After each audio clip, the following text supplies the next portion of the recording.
Venise est bien sûr unique, mais elle n'est pas la seule à être envahie. La vague touristique frappe tous les continents. Des chiffres qui explosent depuis 1960, c'est la croissance la plus rapide du monde, plus que l'agroalimentaire, l'automobile et le pétrole. En 2019, le tourisme de masse n'apporte pas que des dollars, il apporte également son lot de complications. Alors, trop de touristes peut-il tuer le tourisme? Certains visiteurs nous disent que c'est beau, mais qu'il y a trop de monde. Plus rien n'échappe au tourisme mondial quand les réseaux sociaux s'y mettent. Derrière les décors de cartes postales, des sites dégradés qui doivent être fermés, des habitants excédés, la manne se transforme parfois en poison. Le carburant des bateaux, leurs hélices et leurs ancres qui raclent les récifs, les crèmes solaires et leurs composants chimiques, tous ces facteurs liés au tourisme continuent de dégrader les fonds marins autour de l'île. On a des touristes de partout dans le monde et ils ne sont pas tous très attentifs à l'environnement.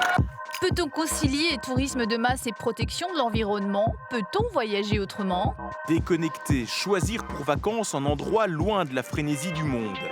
Disons que c'est un moment de pause, de repos dans une vie qui peut être un peu très active.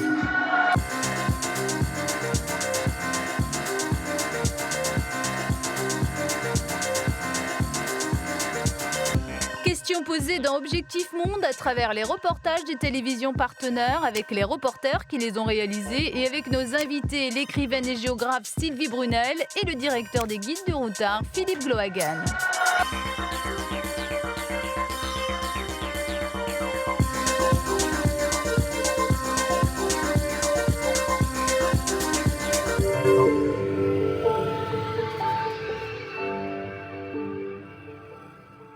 Bienvenue pour un nouveau numéro d'Objectif Monde.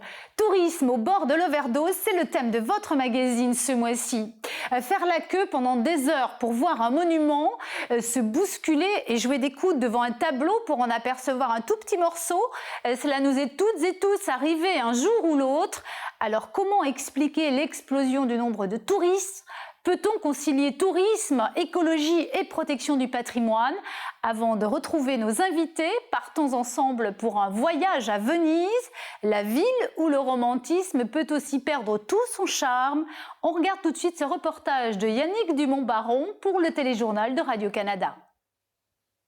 Une ville considérée comme l'une des plus romantiques de la planète. Victime de son succès, la Sérénissime est maintenant submergée par les touristes.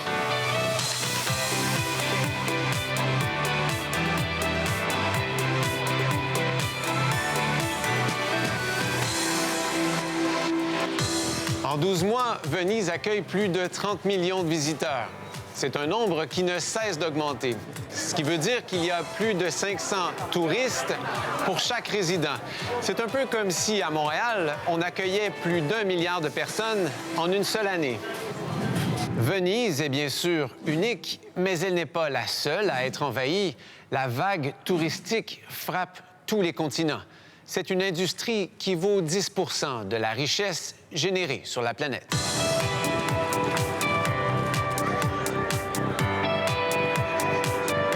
Plusieurs facteurs expliquent ce boom. D'abord, il n'a jamais été aussi abordable de voyager loin en avion. De plus en plus de visiteurs viennent de pays émergents. Et puis, il y a Internet. L'accès aux cartes et aux recommandations facilite les voyages à l'étranger. Et toutes ces photos que nous affichons donnent des idées à nos amis. En 2019, le tourisme de masse n'apporte pas que des dollars, il apporte également son lot de complications. Par exemple, il y a tellement de gens que se déplacer, trouver son cliché ou encore un endroit pour se reposer devient une sorte de parcours du combattant. Et bien sûr, le tourisme de masse pollue. Il y a tous ces déchets que Venise peine à ramasser et c'est sans compter les gaz à effet de serre produits pour venir jusqu'ici.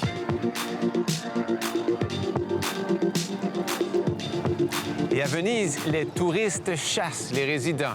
De nombreux appartements ont été transformés pour loger des touristes qui paient plus cher. Les boulangers ont fait place aux vendeurs de gelato. Pour protéger les trésors de Venise, les autorités ont fait quelques pas. D'abord, ces gros navires ne pourront plus circuler aussi près du centre historique.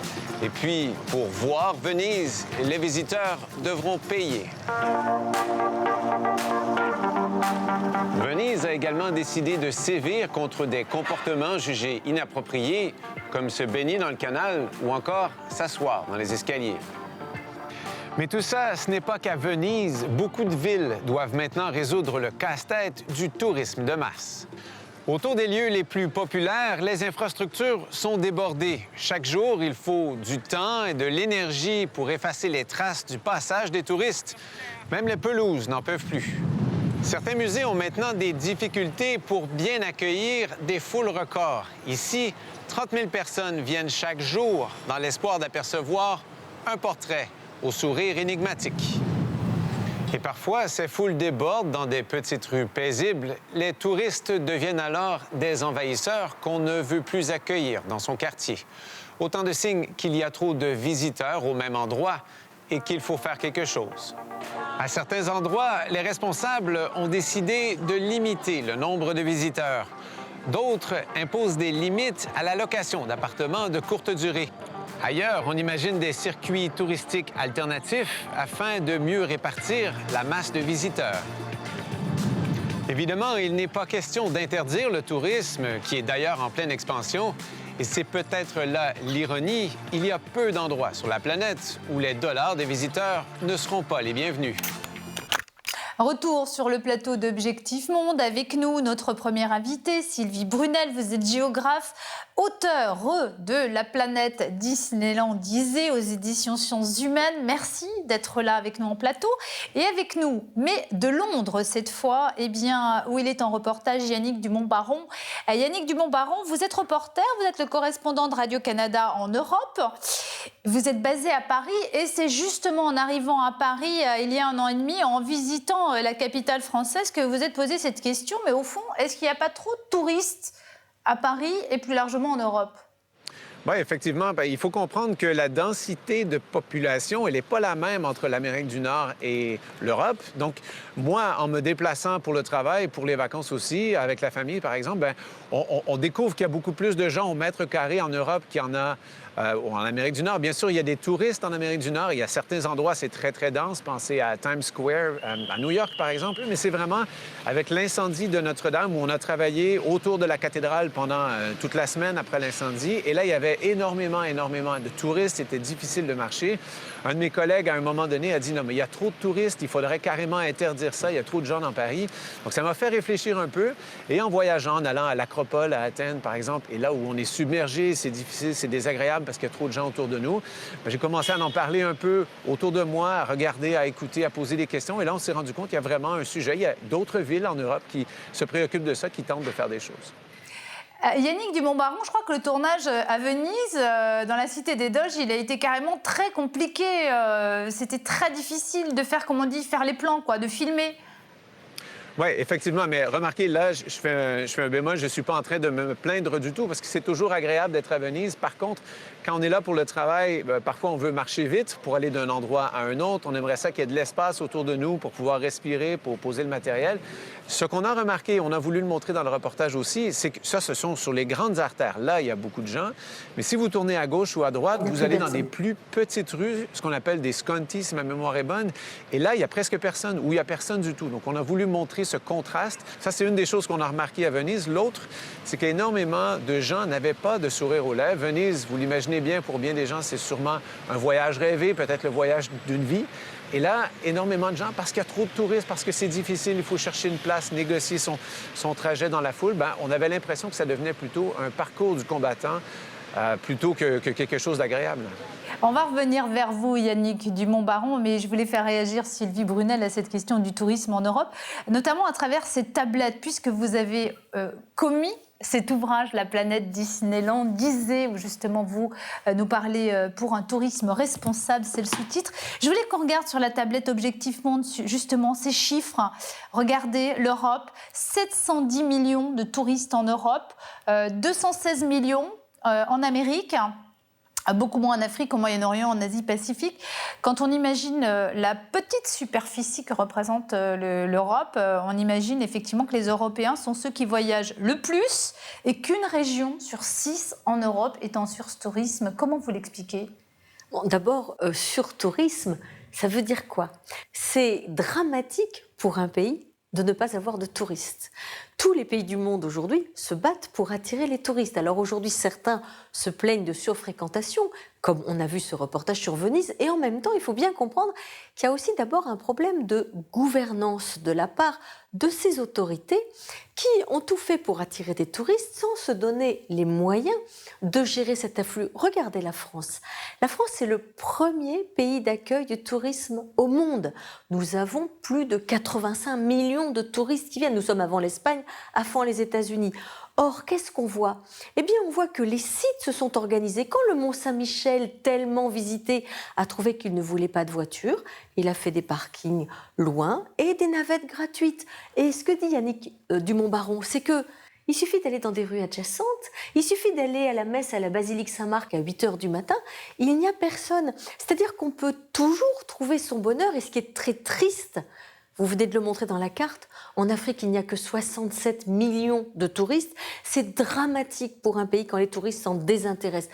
Et je vous assure, le tourisme, c'est le reflet de la mondialisation pacifique, c'est le reflet de l'émergence des classes moyennes, c'est le reflet du fait que les gens désormais ont du temps et de l'argent à consacrer pour visiter d'autres lieux, au lieu d'être obligés de rester chez eux. L'histoire du monde pendant très longtemps, ça a été l'incapacité de bouger. Il faut aussi le voir comme une bonne nouvelle. Allez, on va repartir à Londres pour retrouver Yannick Dumont-Baron. Yannick Dumont-Baron, il y a une image que j'aurais voulu voir avec vous. Venise submergée de touristes, mais submergée aussi par l'eau. On a tous en tête ces images des dernières inondations. On appelle ça l'Aqua Alta, mais il y a aussi ces images de paquebots énormes qui envahissent la cité des Doges. On se souvient notamment de ce gros bateau énorme qui n'arrive pas à freiner, qui vient en fait heurter le quai d'un port vénitien. C'est très impressionnant, ça n'est pas arrivé une fois. Yannick Dumont-Baron, comment on peut sauver Venise encore? Pas seulement de l'eau. Parce que sauver Venise des eaux, ça, il y a des solutions techniques, ça prend de l'argent et la volonté politique pour le faire. Ce que je comprends, c'est que peut-être que Venise a tardé à faire ça. Pour ce qui est du tourisme, là, il est question justement d'écarter ces navires de croisière du centre-ville, si vous voulez, c'est-à-dire qu'ils passent au centre, au cœur, là où les touristes veulent voir Venise du bateau, des navires de croisière. Donc ça, il sera question de les écarter. Mais encore là, c'est très subjectif, hein, en fait, et c'est ce que votre invité disait tout à l'heure, c'est-à-dire, qu'est-ce que ça veut dire trop de touristes? C'est combien trop de touristes exactement? À Venise, les gens ne nous disaient pas on ne veut plus de touristes. Les gens, les habitants de Venise, les commerçants disaient on aimerait ça que ça soit un peu mieux géré. Parce qu'aux endroits où il n'y a personne, les habitants ne sont plus là parce qu'on a fait de la place pour Airbnb, donc les appartements qui normalement seraient occupés par des habitants de la ville sont délaissés parce que maintenant ce sont des touristes qui sont là. Le marché public n'existe presque plus. Il y a un poissonnier qui dit moi je vends presque plus rien parce que les touristes n'achètent pas des poissons ou des crevettes qui ne sont pas cuites encore. Donc il y a ces questions-là auxquelles on doit répondre. La clé, elle est là. C'est clair qu'il n'y a personne qui dit on ne veut plus de tourisme. La question, c'est peut-être comment peut-on aménager, mieux gérer ce flot de touristes. Merci beaucoup Yannick Dumont-Baron d'avoir été en direct de Londres pour nous. Merci à vous. Sylvie Brunel, comment vous expliquez-vous cette explosion touristique? Plusieurs facteurs. D'abord, la montée du salariat, des classes moyennes. Les classes moyennes, ce sont des gens qui ont des congés payés, les retraités. L'allongement de l'espérance de vie. Beaucoup de touristes sont des touristes aux cheveux argentés. Le fait que les coûts des billets d'avion n'ont cessé de baisser avec les charters, avec la démocratisation du transport aérien. Et puis le fait que, votre invité l'a dit, le tourisme aujourd'hui, c'est non seulement la première industrie mondiale en termes de richesse, mais c'est aussi un des premiers employeurs mondiaux. Au Kenya, par exemple, eh bien, un touriste va donner du travail à 15 habitants. Des pays se développent grâce au tourisme. La moitié des pays les plus pauvres ne pourraient pas s'en sortir sans les recettes touristiques. Vous voyez l'enjeu du tourisme.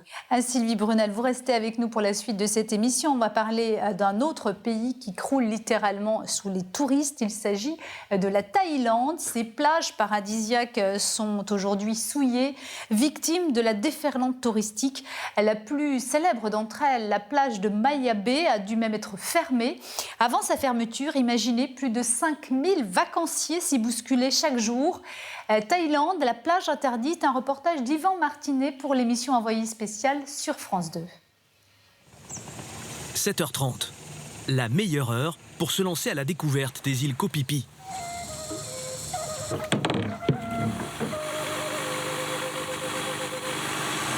Phi Phi Lay, la voici.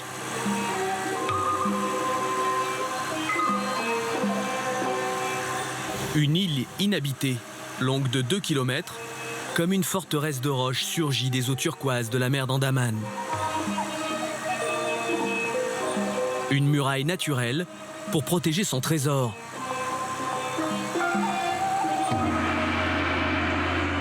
La plage de Maya Bay, peut-être l'une des plus belles au monde.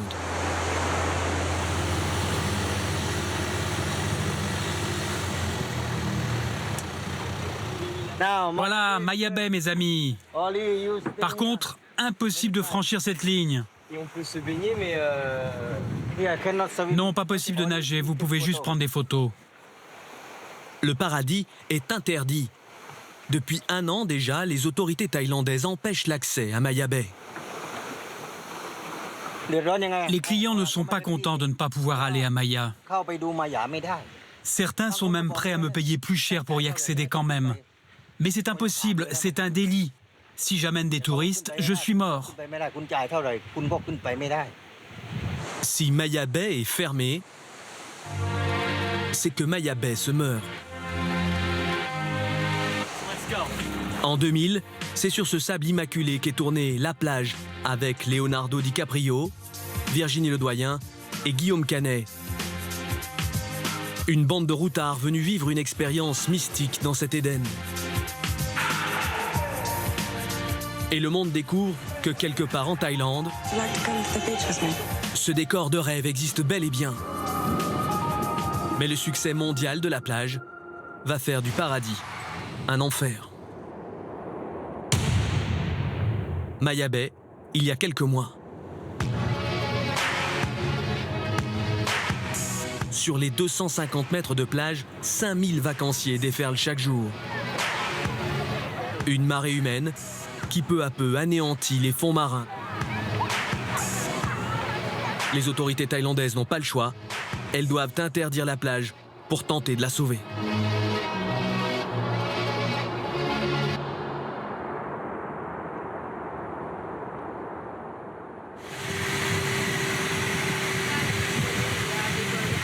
Charlotte Canen, 29 ans, est belge.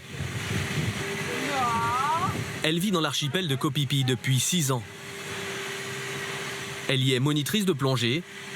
Ce décor, c'est son quotidien.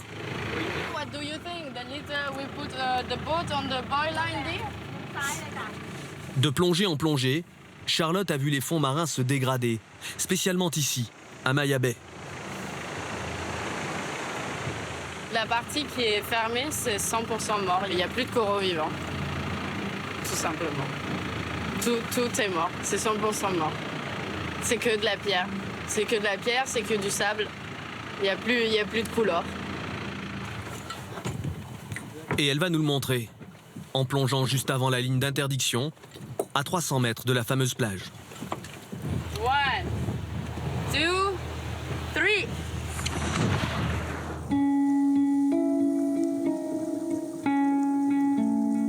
Au fond, la dévastation, partout autour de Charlotte. Le massif corallien est réduit en miettes. Ses branches mortes jonchent le sable.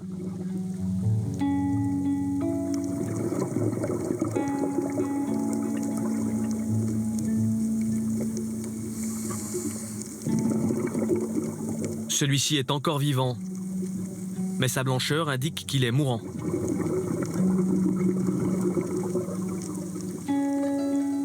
Et quand Charlotte localise enfin un corail encore sain, il est pris dans des tissus et un volant.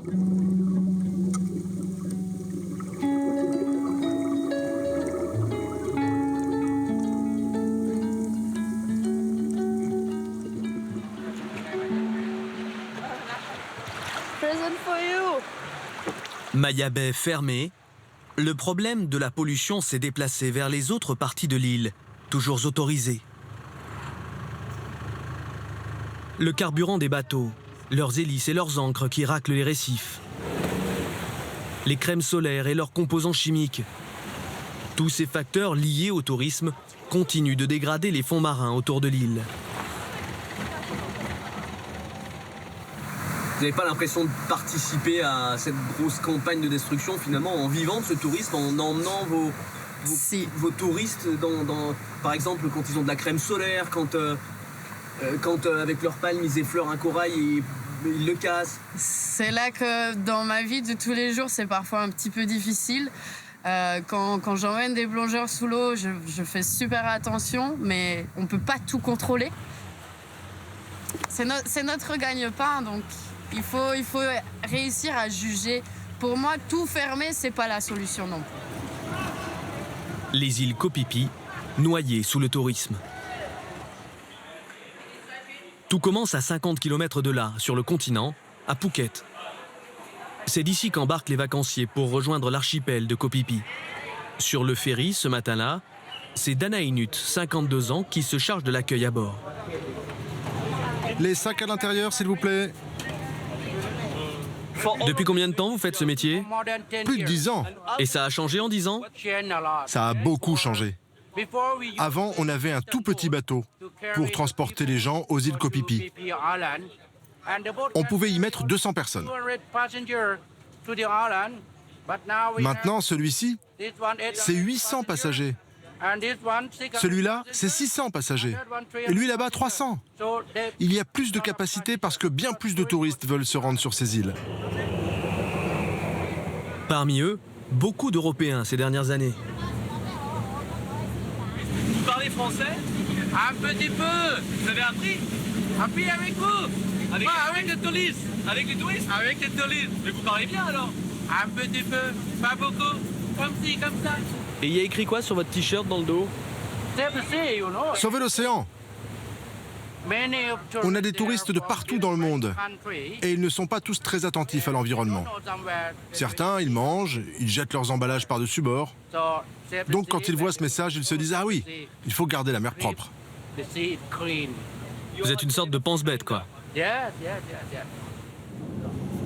De plus en plus, la Thaïlande prend la mesure du défi qu'elle doit relever. Conjuguer tourisme et préservation de l'environnement. Après 1h30 de mer, l'archipel se dessine à l'horizon. Votre attention, s'il vous plaît. Mesdames et messieurs, nous avons besoin de votre aide durant ce voyage pour protéger la mer d'Andaman. Proche de Maya Bay, le bateau ralentit. L'équipage informe les passagers qu'ils rentrent dans un parc naturel. S'il vous plaît, ne jetez rien dans la mer. Puis, c'est l'arrivée sur l'île principale de Koh Phi Phi. À l'entrée, chaque passager doit s'acquitter d'une toute nouvelle taxe. Il va servir à quoi cet argent? Ce sont les droits d'entrée, la taxe environnementale. 20 bahts, soit 60 centimes d'euros, pour le traitement des déchets qui seront rapatriés sur le continent. Mais tous ces efforts suffisent-ils? N'est-il pas trop tard? Koh Phi Phi, l'île camp de base, a désormais des aires de galeries marchandes.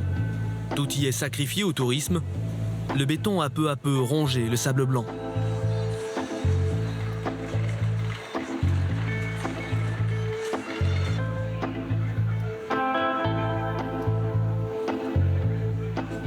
Angelo Razami est français. En 1986, alors qu'il est barman à la Baule, ses amis lui offrent un billet d'avion pour l'Asie. Il n'est jamais rentré.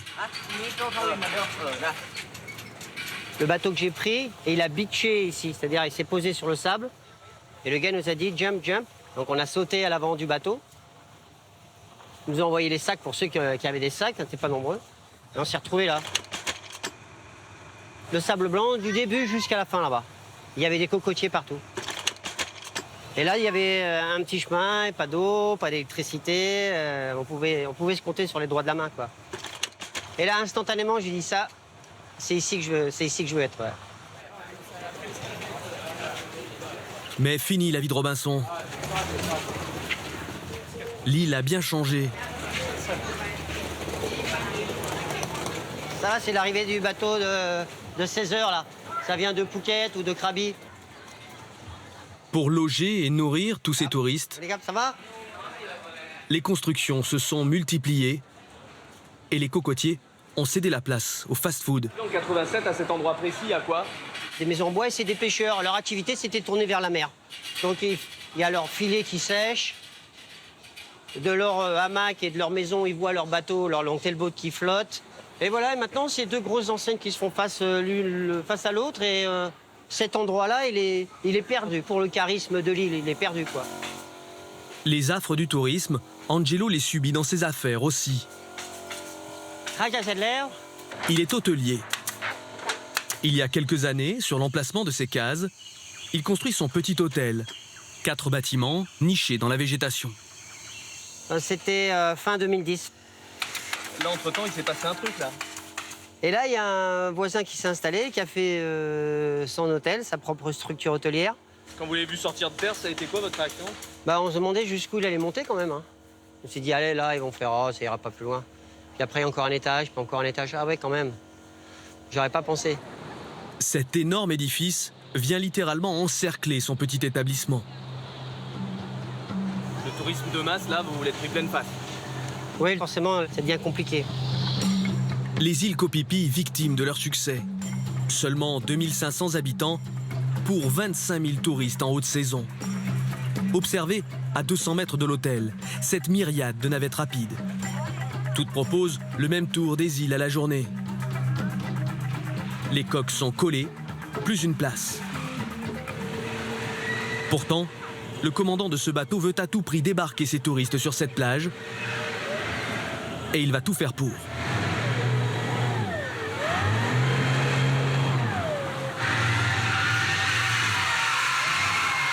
Dans le crissement des coques qui se frottent et le vrombissement des moteurs lancés à pleine puissance, il parvient finalement à ses fins. Le comble, c'est que ces bateaux constituent une barrière pour les touristes qu'ils transportent. Impossible d'accéder à la mer. Vous avez trouvé un endroit où nager? Mais non, il y a tous ces bateaux. Comment voulez-vous qu'on nage? Ils nous ont donné ces masques, mais je vois pas où plonger. Mais vous allez aller où alors? Je sais pas, mais on est venu d'Inde exprès. Alors va bien falloir qu'on trouve un endroit. Et vous êtes de bons nageurs? De bons nageurs? On sait pas nager. C'est pour ça qu'on a les gilets. C'est pour ça qu'on a les gilets de sauvetage. C'est peut-être pas plus mal qu'il n'y ait pas trop d'eau alors? Oui, on va rester ici pour barboter.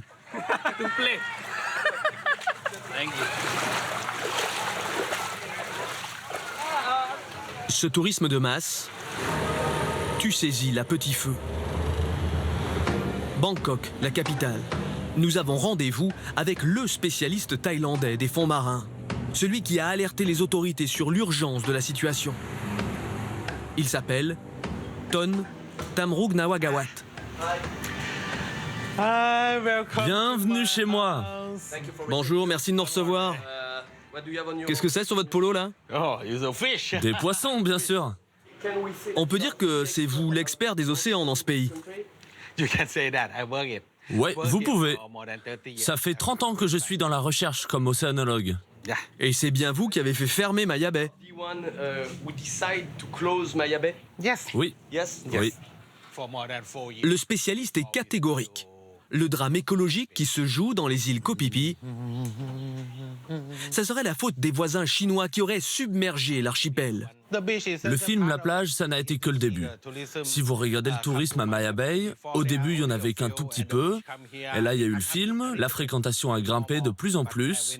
Mais quand les Chinois ont pu voyager, ils ont voulu découvrir le monde. Et beaucoup sont venus visiter Phuket et Maya Bay. Et là, la courbe, alors qu'elle montait doucement, d'un coup, la Chine. Et avant même qu'on ait le temps de comprendre, il y en avait 3 fois plus. Et encore. Et encore. Et nous, on devait développer le pays. On avait besoin d'argent. Et parfois, le business vous aveugle. Avec l'accroissement de son pouvoir d'achat, la classe moyenne chinoise veut elle aussi sa place au soleil. Pour elle, la Thaïlande, toute proche, c'est une destination idéale. Et dans le lagon qui jouxte Maya Bay, beaucoup de ces nouveaux touristes découvrent les joies de la baignade en mer pour la toute première fois.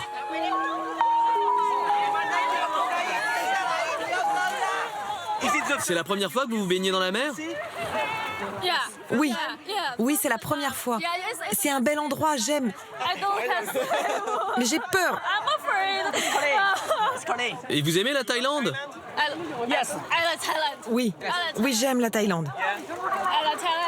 Et vous passez de bonnes vacances? Oui, oui, ce sont de bonnes vacances. Et maintenant, tendez les jambes et battez des pieds. À eux seuls, les Chinois représentent désormais près d'un tiers des touristes en Thaïlande. Je ne dis pas que c'est un problème. Ils ne font rien de mal. Ils veulent juste voir nos belles plages. Seulement, ils sont nombreux. Et c'est à nous de réguler cette affluence.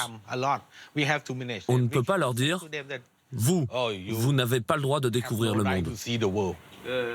En 2021, les autorités thaïlandaises ont annoncé qu'elles rouvriraient Maya Bay, mais en limitant l'accès à 200 personnes par jour, contre 5000 avant la fermeture. Avant, après. Une grosse différence. D'ici là, la plage se refait une santé. Et grâce à la solution radicale de l'océanologue, les résultats sont déjà là et ils sont excellents. Et du jour où vous avez fermé Maya Bay, comment la situation a évolué?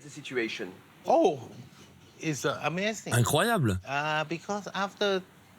2 ou 3 mois après avoir fermé l'accès à Maya Bay, des requins sont arrivés.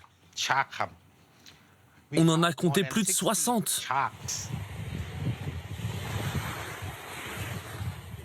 Vous vous attendiez pas à un tel résultat?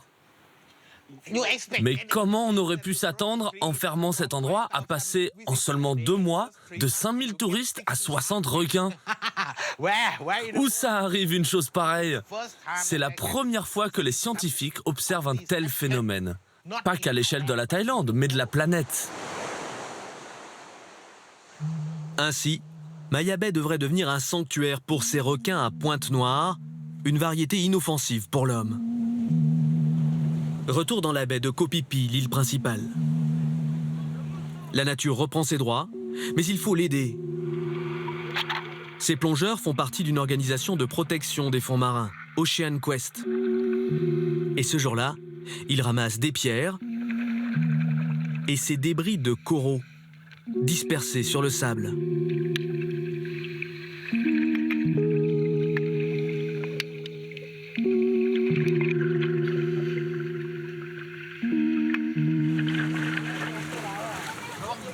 Anwar Abdullah, 58 ans, est le fondateur d'Ocean Quest.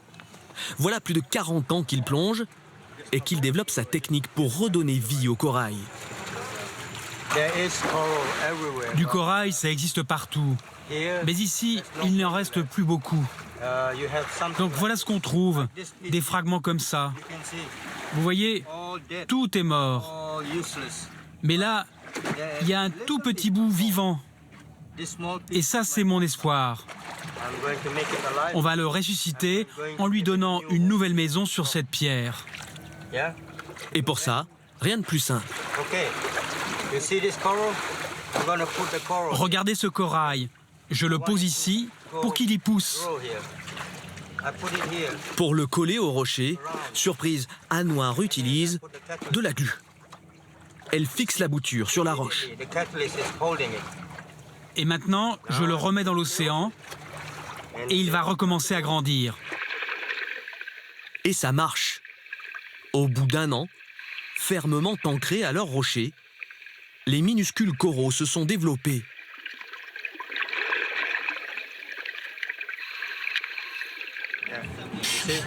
Voilà ce qu'on a utilisé aujourd'hui.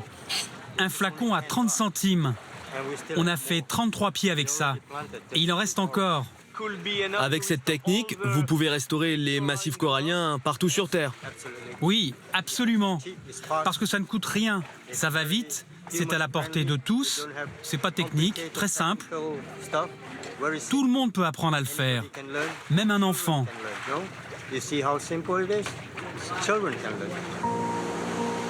Anouar a enseigné cette méthode aux employés du parc naturel de Koh Phi Phi. Ensemble, ils ont déjà replanté 22 000 coraux dans les eaux de Maya Bay.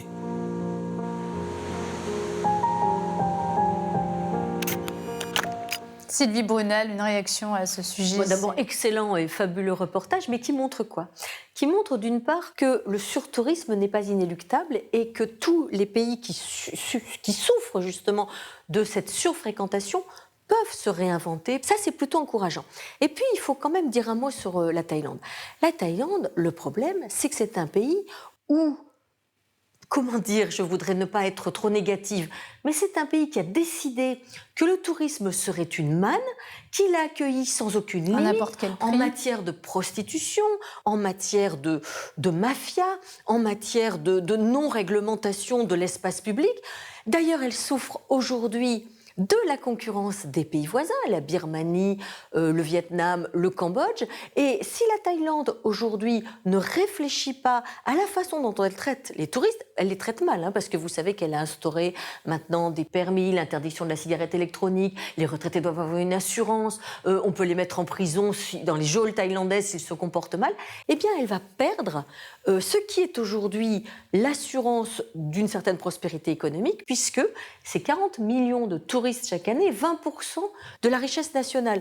Donc, il ne faut pas confondre ce qui est la mauvaise gouvernance d'une junte militaire et ce qui est les torts à imputer aux touristes qui ne sont finalement que des gens qui économisent longtemps pour avoir le désir de découvrir le monde. Sauf dans le cas du tourisme sexuel, qui est quand même largement pratiqué dans le monde, pas seulement en Thaïlande. Oui, avec une tolérance des autorités. C'est aussi ça le problème. S'il n'y avait pas autant de prostitution en Thaïlande, si ça n'était pas aussi accepté, eh bien ce pays n'en souffrirait pas. Pour qu'il y ait un agresseur, il faut toujours aussi qu'il y ait un contexte favorable. Alors, sans transition, je voulais vous montrer ces images qui ont été tournées. On va se rafraîchir un petit peu, tout en haut de l'Everest. Oui. Elles ont fait le tour du monde. Regardez ces gens qui font la file, comme on dit, pour arriver tout en haut, tout en haut. Qu'est-ce que ça vous inspire? Alors ça me sidère, parce que vous savez que ça vaut des fortunes. C'est absolument colossal. Ce sont des gens qui font partie d'une espèce d'élite, qui ont envie de se donner l'illusion qu'ils sont allés sur le toit du monde et qui le font sans aucun respect de l'environnement. Et on voit justement tous les détritus. Oui, c'est-à-dire qu'ils vont dans une gigantesque poubelle. Donc, il faut aussi faire très attention à ne pas incriminer juste ce qu'est la démocratisation du tourisme. Il y a dans les touristes les plus fortunés une façon d'être totalement indifférent, comme ceux qui vont dans l'Antarctique, par exemple, et qui, veulent voir avant les autres un milieu en train de disparaître. Il y a aussi une façon de celui qui ne veut pas être touriste, mais qui veut être explorateur, voyageur différent, de contribuer peut-être plus que d'autres au saccage de milieux qui n'ont pas besoin de lui. Il y a aussi le tourisme humanitaire qui est en train de se développer. Oui. Qu'est-ce que vous en pensez? C'est peut-être parfois une arnaque, en fait. C'est-à-dire qu'en fait, le problème, c'est de penser que l'humanitaire, vous pouvez l'acheter dans un package et croire, vous donner l'illusion que vous allez aider d'autres parce que vous avez 15 jours à consacrer. Moi, je dis, mieux vaut être un bon touriste, un touriste qui va à la rencontre des autres, que quelqu'un qui s'imagine qu'il va pouvoir, l'espace de quelques jours, aller aider des populations en achetant finalement, et en payant très cher, un simulacre d'aide. L'humanitaire, c'est du professionnalisme, c'est de la technicité, c'est une compétence. Alors, il y a des associations qui envoient des retraités compétents, qui vont passer plusieurs mois. Mais je trouve qu'on trompe les gens quand on leur fait croire qu'ils vont aller apprendre des chansons à des orphelins cambodgiens qui ne sont orphelins que parce que les parents sont incités à abandonner les enfants dans les orphelinats pour justement piéger des gens pleins de bonne volonté, qui y croient, mais qui en réalité contribuent uniquement à un système d'exploitation. Donc moi, je suis contre le tourisme humanitaire. Pour moi, c'est un oxymore. Le tourisme n'est pas humanitaire. Ce qui est utile, c'est ce qui est utile au développement, et c'est un bon tourisme responsable. Est-ce que vous continuez à voyager, Sylvie ? Énormément. Énormément. Je pense d'ailleurs que le voyage, c'est un voyage. Dès qu'on sort de chez soi, on devient le touriste de quelqu'un. Je suis allée à Venise il y a peu de temps. J'ai adoré Venise, simplement parce que je me suis levée tôt. Je suis allée dans les petites rues. D'ailleurs, j'y suis allée aussi en hiver, donc c'était peut-être pas la bonne saison. Il ne faut pas oublier que beaucoup des lieux touristiques Quand vous y allez hors saison, il n'y a personne. Et d'ailleurs, c'est difficile pour les habitants parce qu'il faut qu'ils trouvent des moyens de continuer à retenir les touristes. On voit ça avec les stations de moyenne montagne qui ont de moins en moins de neige et qui se disent comment réinventer notre lieu touristique sachant qu'on a plus de neige. Les chiens de traîneau, les promenades, l'apprentissage de la biodiversité. Vous savez, pour moi, le tourisme, c'est fabuleux. Et la pire chose au monde, ça serait qu'il n'y ait plus de touristes. Merci Sylvie Brunel d'avoir été avec nous au cours du début de cette émission. Alors on a vu que le tourisme est un secteur qui connaît une énorme croissance et pourtant il connaît aussi son lot de faillites. C'est le cas notamment de l'agence Thomas Cook qui a mis la clé sous la porte en septembre dernier, un événement qui a frappé les esprits en Suisse, mais pas seulement en Suisse.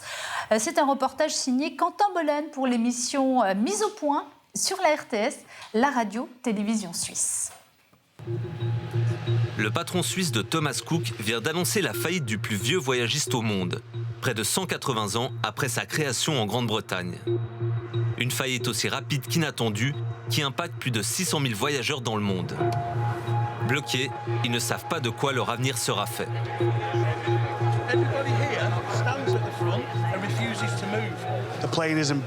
L'avion n'est pas assez grand pour tout le monde. Il y a des gens qui vont sans doute rester sur le carreau, mais j'espère qu'on pourra rentrer aujourd'hui quand même. Car Thomas Cook est plus qu'une simple agence de voyage. Compagnie d'aviation, hôtel, tour opérateur, c'est un véritable empire qui vient de s'écrouler.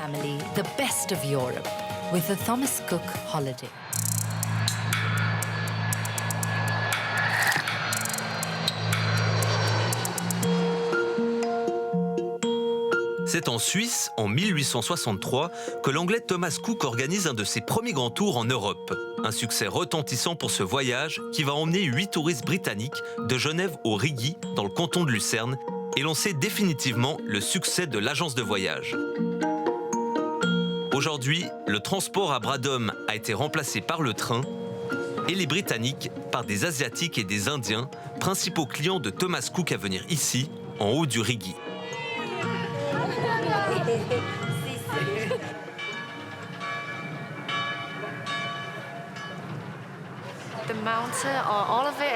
Les montagnes tout autour, c'est comme si le monde m'appartenait. J'arrive pas à trouver les mots pour décrire tout ça. C'est tellement magnifique. C'est en grande partie grâce au voyage organisé par Thomas Cook au XIXe siècle que la Suisse a commencé à développer son tourisme. Face à l'afflux des voyageurs, elle comprend rapidement l'intérêt qu'elle peut en retirer. Les premiers hôtels fleurissent en Suisse centrale, comme le Rigi Kulm, celui-là même où dormirent les premiers clients du voyagiste britannique. Près d'un siècle et quelques milliards de dettes plus tard, la Suisse est encore dans le coup. Le Bernois Peter Fankhauser, PDG de Thomas Cook, tente de s'excuser pour les dommages collatéraux causés par la liquidation du groupe. I would like to apologize to the many thousands of hoteliers and suppliers. Le hit des destinations proposées sur le catalogue de Thomas Cook, des séjours all-inclusive dans des stations balnéaires, comme ici à Hammamet en Tunisie. Hôtel 4 étoiles, piscine, bar, spa, pas un centime à dépenser pour les clients sur place, tout a été payé à l'avance via l'agence de voyage. Mais le directeur de l'hôtel Le Sultan n'a pas vu la couleur de l'argent de Thomas Cook depuis 4 mois. Mais les avions de Bruxelles à Valence ne sont pas partis, ni hier ni aujourd'hui. C'est fini, c'est fini. Il faut savoir que l'impayé date de mi-juin jusqu'à aujourd'hui. Et là, on est à un total de 468 000 €. Et puis la même chose pour tout ce qui est Thomas Cook UK, qui sont à 351 000 pounds, ce qui fait à peu près 2 700 000 dinars, un peu moins d'1 million d'euros d'impayés à ce jour. Et réellement, et je vous dis très sincèrement, je ne réalise pas encore la gravité de cette somme-là. Pas la gravité de la situation, mais la gravité de cette somme-là, ses conséquences sur le court, le moyen et même sur le long terme. On n'a jamais envisagé une perte d'un coût de 1 million d'euros par hôtel. Certains hôtels même sont impactés au-delà du million d'euros. 45 hôteliers en Tunisie auraient plus d'1 million d'euros d'impayés de la part de Thomas Cook. Des répercussions dramatiques qui dépassent largement ceux des attentats de 2015. Il y a 4 ans, les hôtels avaient eu le temps de remplacer en partie les annulations avant l'été. Là, devant l'urgence, certains établissements ont exigé de l'argent de la part de leurs clients, ce qui n'est pas le cas de l'hôtel Le Sultan. On ne peut pas se permettre de prendre nos clients comme bouc émissaire, parce que d'abord, la déontologie de notre métier ne nous permet pas. C'est des gens qui sont économisés pendant une année pour venir passer leurs vacances. Thomas Cook a gâché leurs vacances. À nous, hôteliers, de faire en sorte que leurs vacances ne soient pas gâchées et qu'ils puissent continuer leurs vacances le plus normalement possible. Et parce qu'également, ces clients-là, certains d'entre eux ont l'habitude de venir régulièrement en Tunisie, d'autres seront amenés à revenir en Tunisie. Et nous ne pouvons pas nous permettre de spolier le capital de sympathie qu'on a envers nos clients et envers nos clients européens d'une manière générale. Too big to fail. C'est ce que tout le monde croyait du voyagiste Thomas Cook. Mais le Brexit et la chute de la livre sterling sont passés par là. Au-delà des éléments conjoncturels, c'est surtout le modèle d'affaires du géant anglais qui est remis en cause. C'est l'avis de Stéphane Jaillet, à la tête d'un tour opérateur en Suisse et vice-président de la Fédération suisse du voyage. Thomas Cook est resté sur un schéma de vente basique du bassin méditerranéen sur du forfait. Et c'est vrai que ce produit-là est en érosion dans le sens où le client maintenant le consomme, comme j'aime à le dire, en double-cliquant sur le net. Il n'a plus besoin vraiment d'un acteur complet à ce niveau-là. En 20 ans, la moitié des agences de voyage a disparu en Suisse, passant de 3700 à 1600 aujourd'hui. En cause, le développement d'Internet, mais aussi la monopolisation du marché par quelques gros réseaux d'agences, TUI, Hotelplan et Kuoni en tête. On a moins besoin d'être présent dans les villes, on n'a pas besoin d'être présent 3 fois, 4 fois ou 5 succursales dans une seule ville. Si vous prenez les voyages intervilles qui occupaient plusieurs centaines de personnes sur la Suisse romande au niveau des professionnels, ces voyages intervilles maintenant ont quasiment tous basculé sur Internet. Et c'est pour ça qu'on s'est développé aussi, parce qu'on a mis des destinations plus techniques et plus complémentaires à notre offre de base. Mais l'offre de base a clairement changé. Avec plus de 80 agences en Suisse et 650 millions de chiffre d'affaires, Kuoni, racheté par l'allemand d'Air Touristique il y a 4 ans, marche plutôt bien. Mais la plus vieille agence de voyage de Suisse a elle aussi dû se réinventer et changer son modèle d'affaires. Aujourd'hui, une offre, elle est valable à l'instant T. Et on met toujours en garde nos clients que ça n'est pas une offre pérenne, comme on avait il y a 10 ans en brochure, un prix, contrat pour toute l'année, pour toutes les nuits. La clientèle, on constate qu'elle est de plus en plus jeune. Beaucoup de couples de jeunes actifs, surtout, qui aiment beaucoup nous rendre visite, surtout le samedi. Donc on a aussi évolué nos horaires d'ouverture, on les a modifiés pour cette clientèle-là. Ils ont fait des expériences sur Internet, ils ont fait des bonnes et des moins bonnes expériences. Et puis ils ont réalisé aussi qu'ils ne gagnaient pas forcément du temps, parce qu'aujourd'hui, selon les dernières statistiques, il faut entre 17 et 18 heures pour réserver soi-même le voyage que l'on souhaite sur Internet. Cette clientèle-là, elle a besoin de ce service. Aujourd'hui, elle a besoin de gagner du temps. On regarde à quoi ça ressemble. Exact. Et puis l'autre, je me réjouis de voir. Oui. Les centaines de milliers de clients britanniques de Thomas Cook, eux, sont gentiment rapatriés grâce à l'opération Matterhorn. Mais utiliser le symbole de la réussite touristique suisse n'a pas été du goût de Zermatt. Le gouvernement britannique ne sait sans doute pas que Matterhorn est une marque protégée et un symbole de qualité. Une définition qui ne correspond pas du tout à la situation actuelle des voyageurs de Thomas Cook. Une Suisse donneuse de leçons. Qu'il semble loin, le temps des premiers voyages organisés par Thomas Cook.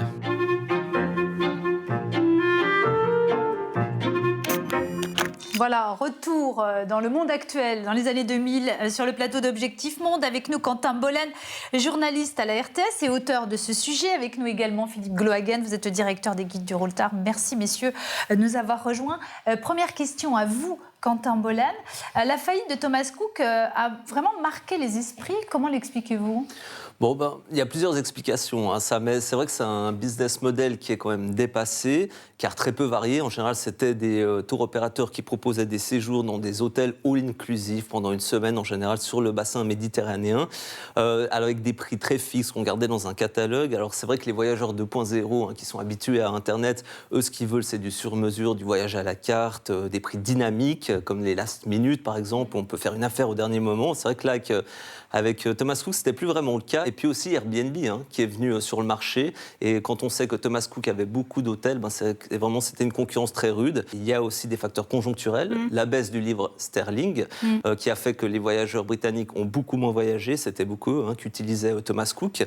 Et aussi la mauvaise gestion de la part des dirigeants, dont le Suisse Peter Fankhauser, PDG de l'entreprise de 2014 à sa faillite en 2019, qui avait été engagé pour la sauver.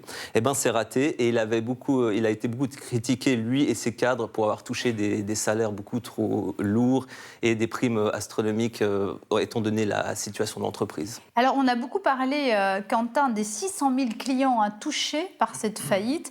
Beaucoup moins de tous les salariés que le voyagiste a licenciés. Ils sont au nombre de 21 000 quand même. Oui, voilà, ça fait beaucoup de personnes impactées, surtout en Grande-Bretagne. On dit qu'il y en a environ 9 000 là-bas qui ont été impactées. Donc aujourd'hui, il y a beaucoup d'agences qui ont été reprises par des concurrents du voyagiste britannique. En France, par exemple, le tribunal de commerce de Nanterre a désigné fin novembre 11 repreneurs pour Thomas Cook France qui vont sauver 149 agences de voyage sur les 174 concernées, ainsi que la moitié des 685 salariés. Donc voilà, on voit qu'il y a de la reprise, mais quand même la moitié des salariés ne savent pas s'ils vont réussir à trouver un job, et surtout toute cette masse de personnes qui vont se retrouver sur le marché du travail pour retrouver plus ou moins le travail. Donc ça va poser pas mal de soucis à mon avis. Philippe Glohagen, ce modèle Thomas Cook de l'agence, c'est fini pour vous, ou est-ce qu'un jour ça pourra revenir à nouveau au goût du jour? Non, je dirais que sur des produits très formatés comme un séjour dans un club, c'est vrai que Internet est bien suffisant. Mais en France, il y a des agences de voyage qui sont extrêmement efficaces parce qu'elles donnent un conseil. Dès que vous partez dans des destinations un petit peu sophistiquées comme la Namibie, où vous voulez savoir quel est le fonctionnement en Inde, le respect des traditions, des rites religieux, vous avez besoin d'un conseiller qui connaît la destination et qui va vous transmettre. Il n'y a pas que les guides de voyage. Et ça, on en a toujours besoin. Et il y a donc un commerce touristique de niche qui fonctionne parfaitement. Quentin Bolland, on parle beaucoup de l'impact écologique, de la fameuse empreinte carbone de tous ces voyageurs, notamment en avion. Mais est-ce que ça change pour autant la manière de voyager des gens? Bon, alors en Suisse, non. La réponse, elle est clairement Entre non. la conscience et le porte-monnaie, qu'est-ce qu'on choisit C'est le porte-monnaie, clairement. En tout cas, en Suisse, après, je n'ai pas été voir tout ce qui se passe dans les autres pays. J'ai l'impression que c'est partout le cas. En Suisse, on peut donner l'exemple. On a deux grands aéroports. L'aéroport de Zurich, l'aéroport de Genève-Cointrin. Le premier trimestre 2019, on a vu une augmentation de 6% des voyageurs dans ces aéroports. Donc on voit que ça diminue pas. On est loin du Flixcam suédois. C'est ce terme qui est rentré dans les dictionnaires pour dire la honte de prendre l'avion. D'après d'ailleurs les données publiées par l'agence suédoise des transports, le nombre de passagers aériens a diminué de près de 4,4% dans le pays en 2019. Donc on voit là que là-bas, il y a vraiment une politique qui est mise en place et une conscience écologique qui commence à naître. Donc en Suisse, on n'est vraiment pas du tout encore dans ce cas-là. Même si on voit qu'il y a quand même, par exemple, les voyages en train de nuit qui refont surface, qui sont de plus en plus tendance. Et c'est vrai qu'une fois qu'on a voyagé, on a pris l'avion pour aller voyager dans un pays lointain, après, on a quand même tendance, en tout cas en Suisse, à favoriser les transports à mobilité douce, le transport public ou le vélo, même, qui revient pas mal à la mode.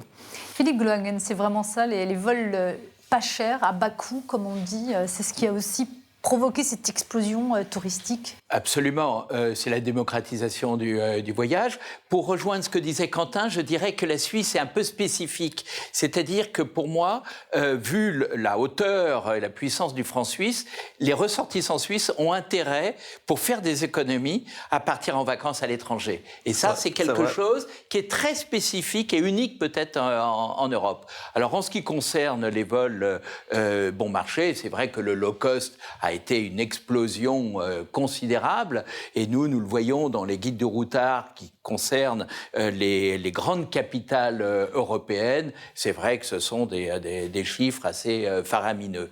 Mais bien entendu, notre travail à nous, éditeurs de guides, c'est d'essayer de canaliser un petit peu ces flux qui sont parfois, et vous l'avez déjà évoqué, exorbitant. Et je vais vous parler des pas de côté. Ah oui, mais justement, vous me facilitez la transition. Le guide du routard innove en faisant ce qu'on appelle le pas de côté, justement pour lutter contre ces lieux submergés par les touristes. Voilà, je vais vous citer un exemple. L'île de Ré, qui est quand même un endroit très fréquenté en été, qui est assez cher. Qui est au large des côtes ouest, sur la côte ouest de la France. Voilà, en face de La Rochelle. Eh bien, si vous allez à 30 km à l'intérieur des terres, vous tombez sur Saint-Jean-d'Angély, qui est une petite ville absolument magnifique, et sur les chemins de Saint-Jacques-de-Compostelle. Eh bien, cette petite ville de 3000 habitants, le tiers des commerces sont fermés. Et donc, ça fait partie de la mission du guide du routard de dire partir en vacances, c'est la démocratisation du voyage et tout le monde a le droit de partir. Mais au lieu de payer très cher en allant sur la Côte d'Azur ou sur la côte atlantique, eh bien, faites des petites incursions, le pas de côté, et vous allez découvrir des endroits magnifiques en France, que j'appelle moi la France verte, et vous avez ça même à Venise. Au lieu de vous cantonner sur le Rialto, vous pouvez découvrir à l'intérieur de Venise le quartier de l'Arsenal, qui est très populaire, très sympathique, avec un marché flottant. Vous avez le quartier de San Polo, vous avez un autre quartier magnifique au nord du ghetto, au nord de la gare ferroviaire. Et donc, il suffit de quitter les flux, de partir peut-être un peu plus tôt et de faire à l'italienne la sieste quand tous les touristes sont dehors, et vous allez redécouvrir un Venise absolument fabuleux. Philippe Glohagen, Quentin Bollen, vous restez avec nous pour la suite de cette émission. On va rester en Suisse, justement. La Suisse, elle aussi, victime de son succès.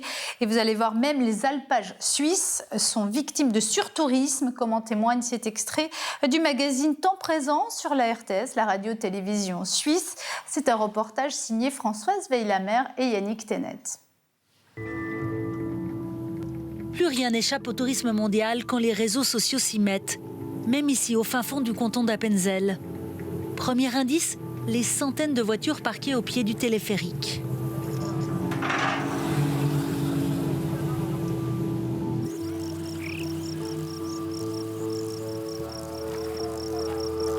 Et puis ces touristes qui visent tous la même destination. Le restaurant Escher Wildkirchli fait le buzz sur Internet. Depuis qu'en 2015, la célèbre revue National Geographic l'a mis en une de ses publications sur les 225 plus beaux endroits de la planète. Il y a beaucoup de monde depuis cette photo du National Geographic. Ça a beaucoup changé les choses ici. Les gens de la région viennent moins ? Beaucoup l'évitent. Ils ne viennent plus la journée, parfois le soir et encore. Nous-mêmes, ça nous est arrivé de vouloir boire quelque chose ici et de ne pas trouver de place. Autre conséquence, et pas des moindres, après la publication du National Geographic, l'afflux de touristes a complètement débordé les restaurateurs de l'époque. Jour après jour, de mai à novembre, les rösti étaient servis à la chaîne, de quoi épuiser même les plus passionnés. On est entre le rire et les larmes. J'ai mis tout mon courage, tout mon cœur, mais ça n'allait plus. En haute saison, il a servi jusqu'à 1000 repas par jour, pelé des centaines de kilos de patates en continu, tout ça avec des ressources en eau et en électricité restreintes. On ne savait jamais à quoi s'attendre. Combien de clients allaient se ruer chez nous chaque jour? On ne pouvait pas savoir et en même temps, il fallait toujours être prêt pour tout le monde. Pas de répit, même pendant les heures de repos. Certains matins, dès 6 heures, il y avait des drones qui les filmaient jusque dans leur chambre à coucher. Le jeune couple en a eu assez. Fin 2018, c'est la fermeture, fini les rösti.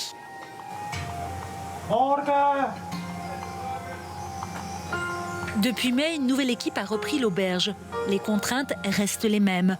Dès l'aube, c'est départ des poubelles et livraison des denrées par télécabine.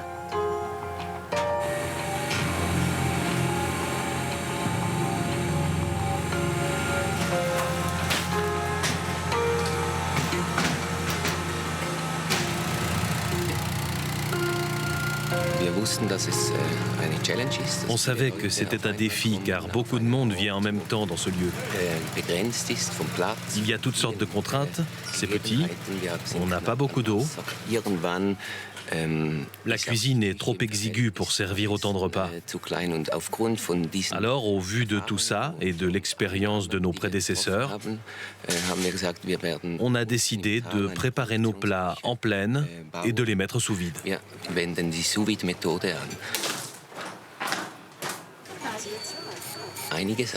Certains visiteurs nous disent que c'est beau, mais qu'il y a trop de monde. Nous sommes contents d'avoir ces touristes. C'est bien pour nos affaires, c'est bien pour la région. Mais il faut garder un bon équilibre entre trop de touristes et pas assez. Reste à savoir qui va définir cet équilibre.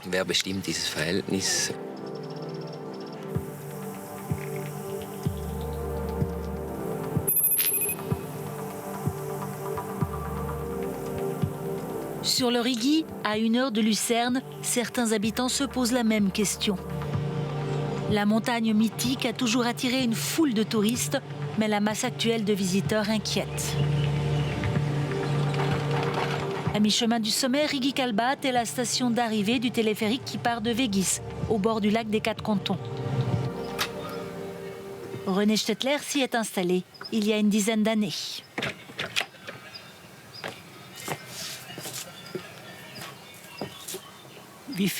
Combien de touristes le Rigi peut-il encore supporter? J'ai proposé un chiffre, un maximum de 800 000 personnes par an. On l'a déjà largement dépassé.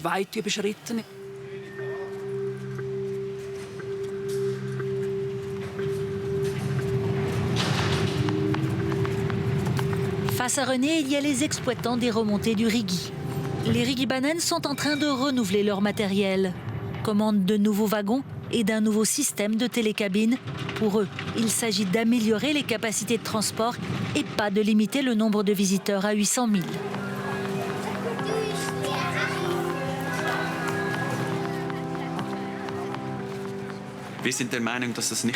Nous sommes d'avis que ce n'est pas le bon chemin à suivre.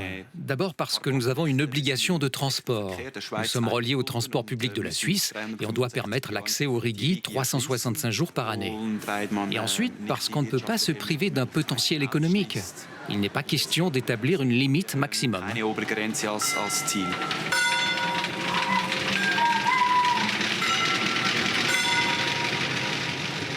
Les exploitants voient les choses en grand. En 2016, ils révèlent un plan directeur qui propose de nouvelles attractions tout au long de la montée et puis à l'arrivée, des magasins et des restaurants.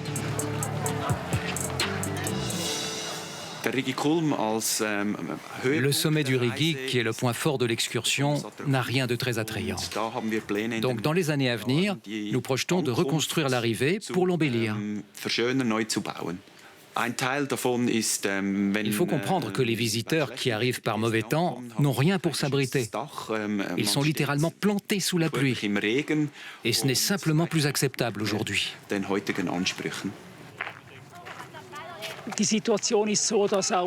Avec leur nouvelle stratégie, les Rigibanen veulent aussi animer les heures creuses. Ils aimeraient créer de nouvelles offres, pour les jours de brouillard par exemple. Une des idées, c'est de montrer les couchers de soleil sur un écran dans la tour Swisscom. Ce n'est pas terrible comme idée.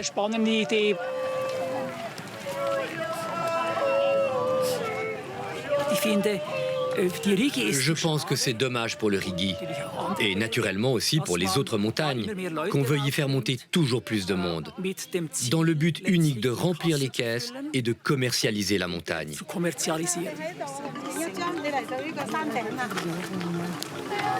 Pour s'opposer à ces développements, René Stettler a lancé une pétition. En 2017, il a recueilli plus de 3000 signatures et surtout, il a fait de l'avenir du Rigi un débat public.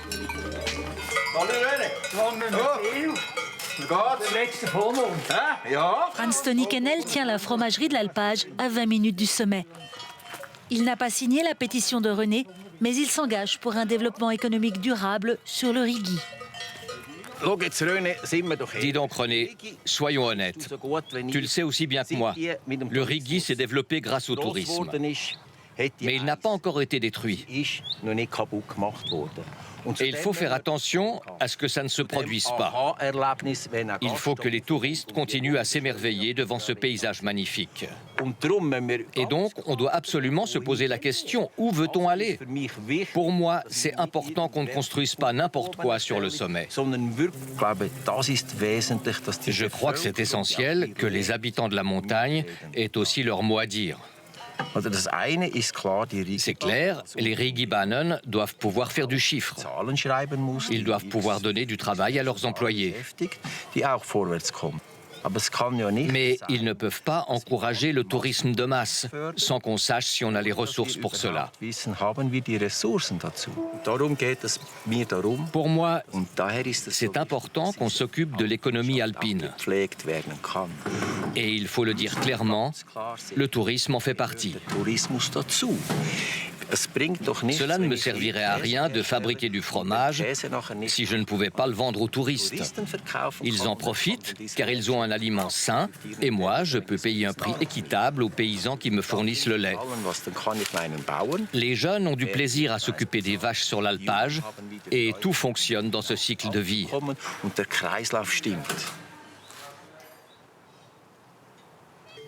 Par leur combat, les habitants du Rigi ont réussi à préserver leur montagne. La pure logique économique et le business du tourisme ont été freinés. Pour l'instant.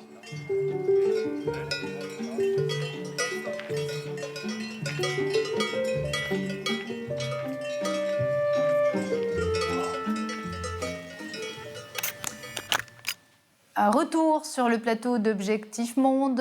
Philippe Glohagen, Quentin Wollen, merci d'être toujours avec nous. En Suisse, il n'y a pas seulement les montagnes qui fascinent. Il y a aussi, on n'y va pas que pour les alpages, il y a aussi les montres, une certaine recherche d'authenticité. Oui, il y a beaucoup de touristes qui viennent pour voir ces paysages authentiques, on l'a vu, ces montagnes, ces vieux alpages, ces vieux chalets en pavillon, cet art typique des Suisses. Et puis, c'est vrai qu'il y a beaucoup de tours qui sont organisés justement de plus en plus pour aller voir aussi des lacs de montagne un peu perdus pour ces touristes asiatiques qui aiment bien voir tout ça, tout en ayant la certitude aussi d'être dans un endroit sûr et surtout tranquille. Parce que c'est vrai que c'est pas un mythe que nous, les Suisses, on est quand même assez un peu placés tranquilles, on fait pas trop de bruit, on est assez respectueux de tout le monde. Non, mais en plus, il y a une certaine sécurité puisqu'il n'y a jamais eu d'attentats. Oui, voilà, c'est vrai que important c'est assez aussi pour un safe. touriste. Évidemment que ça attire les touristes, ça c'est clair. Et il y a aussi le chocolat. Évidemment, pour vous donner un exemple, le site le plus visité en Suisse romande. Ne fâchez pas les Belges, parce qu'il y a du chocolat belge aussi. Ah oui, il est bien meilleur le nôtre. Mais le site le plus visité en Suisse romande, donc dans la partie francophone de la Suisse, c'est la chocolaterie Caillé, qui est une grande marque de chocolat en Suisse bien connue dans le monde d'ailleurs.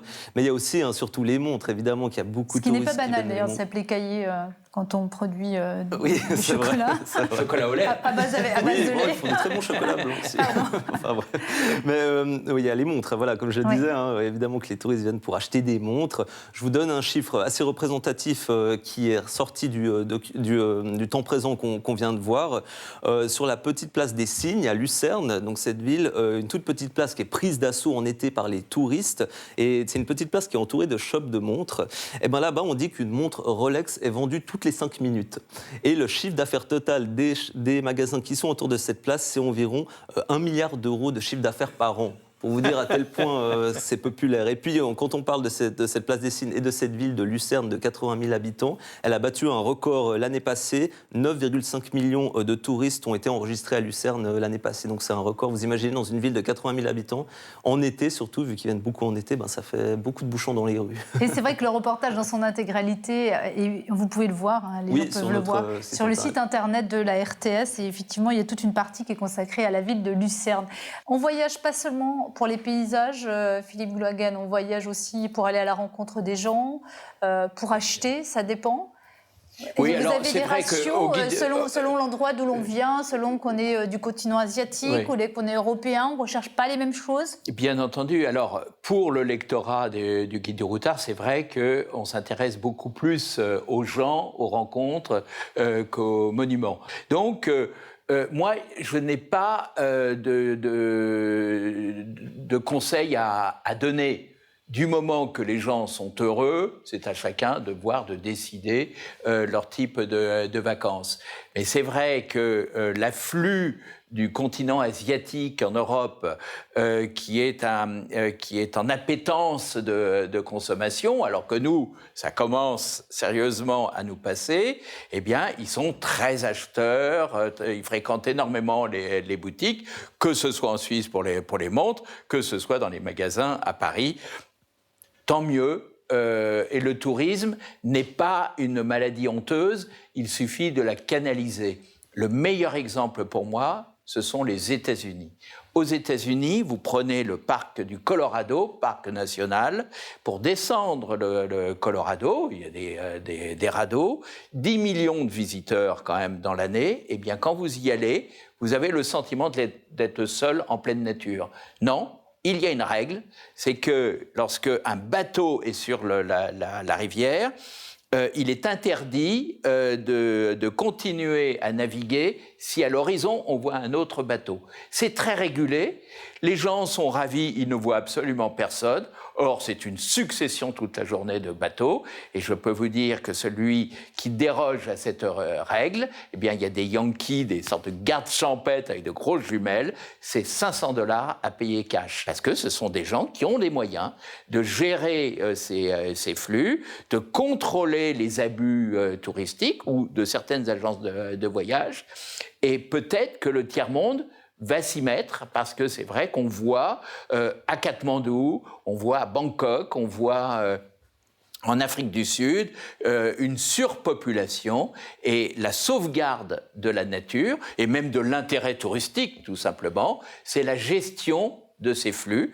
Ça fonctionne, encore faut-il avoir envie de le faire. Allez, on va reparler de la Suisse, parce que vous savez, on va en Suisse pour les alpages, mais ce qui rend célèbre la Suisse, c'est son chocolat.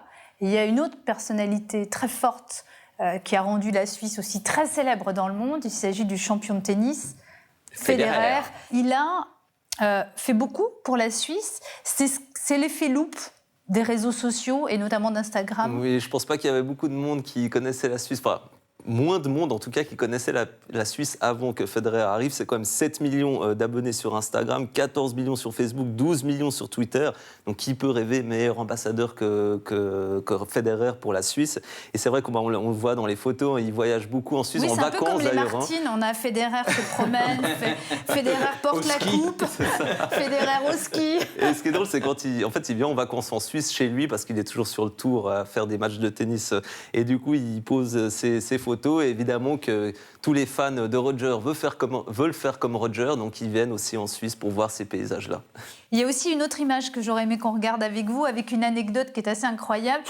C'est un autre exemple qui illustre bien justement l'impact des réseaux sociaux. C'est ça s'appelle le Val Verzasca. C'est un lieu qui est surnommé les Maldives du Tessin. Et alors, vous voyez ces eaux claires, bleues, magnifiques, qui rappellent les Maldives, eh bien, ont été victimes du surtourisme en 2017. Et quand même, ce que ne dit pas Instagram, c'est que l'eau, elle est qu'à 10 degrés. Est-ce que vous pouvez nous raconter... Oui, elle est très fraîche parce que c'est en altitude, elle vient des glaciers, donc voilà, on voit très peu de gens. Est-ce que vous pouvez nous raconter un peu comment ce lieu magnifique est finalement devenu invivable pour tout le monde? Oui, bon, invivable, c'est peut-être un peu exagéré, mais disons qu'en été 2007, il y a un blogueur italien qui a publié une vidéo sur YouTube et Facebook, et dans laquelle on le voit en train de nager avec des jolies filles, avec cette eau turquoise, avec ces rochers blancs. Et à la fin de cette vidéo, il dit « Les Maldives, à 1 heure de voiture de Milan, venez voir cet endroit merveilleux ».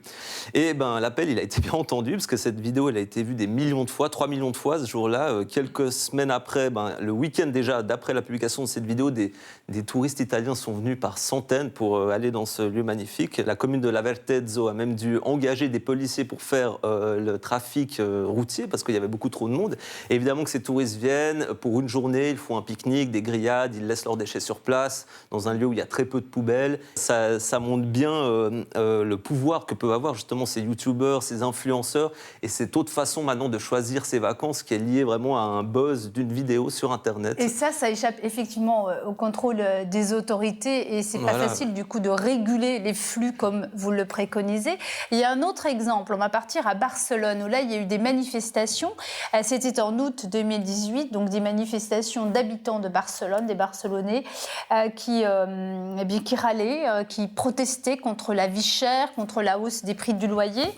Et c'est vrai qu'à Barcelone, si on regarde la tablette Objectif Monde, on voit que Il y a énormément de touristes internationaux, on est dans un ratio absolument incroyable. Un habitant pour 4 touristes, plus de 4 touristes, puisqu'on voit qu'il y a à peu près 8 200 000 touristes internationaux qui viennent et 2 millions d'habitants. Et c'est vrai que ça donne lieu donc à des crises. On peut comprendre aussi qu'à un moment, les gens qui habitent là en ont ras-le-bol de voir des touristes. Bien entendu, parce qu'on leur kidnappe leur ville, les habitudes de l'espagnol qui va prendre un verre ou quelques tapas avec ses amis. Maintenant, il faut téléphoner pour réserver. Donc, il y a une gêne dans cette cohabitation. Et là encore, nous, au Guide du Routard, on propose le pas de côté, c'est d'aller à l'extérieur de Barcelone, en particulier au sud de Barcelone. Il y a quelques villes absolument merveilleuses, très peu fréquentées, c'est à 10 km, 20 km, il y a la mer, il y a des petits hôtels extraordinaires, des bons restaurants, pour étaler cette population. Quentin Bollen, merci d'avoir été avec nous. Philippe Goulagen, vous restez avec nous jusqu'à la fin de cette émission. Alors, on s'est posé une autre question. Est-ce qu'on peut finalement voyager autrement? Entre tourisme durable et équitable, il y a aussi les vacances déconnectées qui connaissent de plus en plus de succès, notamment en Belgique. On regarde justement ce sujet sur des séjours originaux. Un reportage signé Bruno Schmitz pour l'émission 7 jours à la une sur l'RTBF. Ici, il y a des vaches comme seules voisines, des prairies, la forêt ardennaise, du vert à perte de vue. Nous sommes au monastère d'Urtebise, près de Saint-Hubert, un lieu de plus en plus fréquenté par de nouveaux types de vacanciers. Ils cherchent avant tout à se déconnecter par rapport à la technologie et la vie de tous les jours. Des vacances d'un nouveau genre, ici sous la direction de sœur Marie-Raphaël. Nous sommes une communauté de bénédictines qui suivent la règle de Saint-Benoît. Et la règle de Saint-Benoît accorde une très grande importance à l'hospitalité, l'accueil. Donc nous avons la chance de vivre dans un beau site, pas seulement beau d'un point de vue esthétique, mais qui est porteur d'un message, d'un silence, d'un appel à l'intériorité. Pour comprendre l'effet de ce type de séjour, il faut pénétrer à l'intérieur. Ici, on ne parle pas, on chuchote. Le temps semble s'être arrêté. Thérèse est originaire de Gand et si elle est ici, c'est pour oublier quelques jours la pression de cette grande ville. C'est une ville agréable, mais une ville universitaire, mais il y a trop de bruit, trop de trafic. Les autoroutes sont toutes à côté. Chaque année, Thérèse revient au monastère. Elle pourrait bien sûr plutôt louer un gîte ou aller à l'hôtel, mais ici, elle trouve un petit quelque chose en plus. Comme nous avons besoin notre corps a besoin de la nourriture, alors nous avons aussi besoin, notre âme, de silence, de paix et de concentration. Et c'est l'atmosphère idéale. Donc ici, vous nourrissez votre âme. Oui, on peut dire ça. Car qui dit monastère dit église. La présence aux prières ou aux messes n'est pas obligatoire, mais cette communauté religieuse qui vit en parallèle, à côté des visiteurs, expliquerait aussi le bien-être ressenti lors de ces séjours. Les personnes individuelles viennent, découvrent, viennent à un office, se sentent portées dans la prière, reviennent, demandent éventuellement de pouvoir parler avec une sœur de la communauté ou vider un peu leur sac. Le monastère peut offrir une réponse à ce type de mal de notre société d'aujourd'hui en disant « mais reconnectez-vous à vous-même ».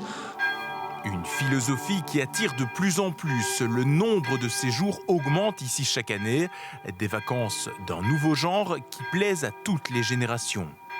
Moi, j'avais peut-être besoin d'un nouveau souffle, d'un nouvel élan aussi. Je ne savais pas trop où j'allais. Et parfois, quand on ne sait pas trop où aller, on a besoin d'un lieu, un peu de recueillement. En même temps, on se sent entouré par la communauté qui vit là. Donc voilà, c'est aussi de chercher un peu des personnes ressources et puis voilà, des idées pour avancer.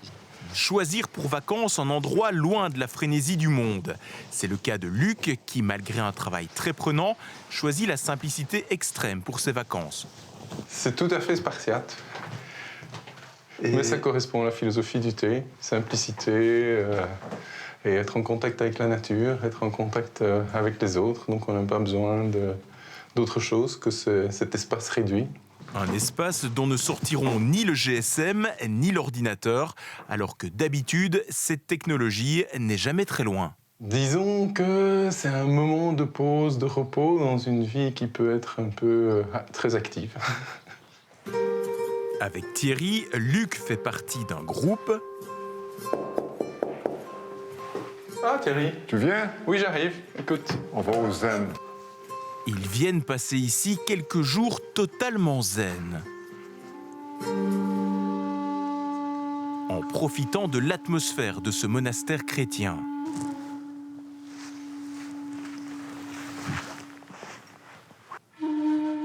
Un mélange des croyances et des religions qui ne poserait aucun problème, au contraire. Et ce qui permet aussi une grande ouverture d'esprit vers les autres. Et ça, c'est très important. Parce qu'actuellement, tout le monde est comme ça, sur son GSM, dans la rue. Or, ce qui est plus important, c'est d'être ouvert. Et d'être disponible, et surtout de lâcher prise.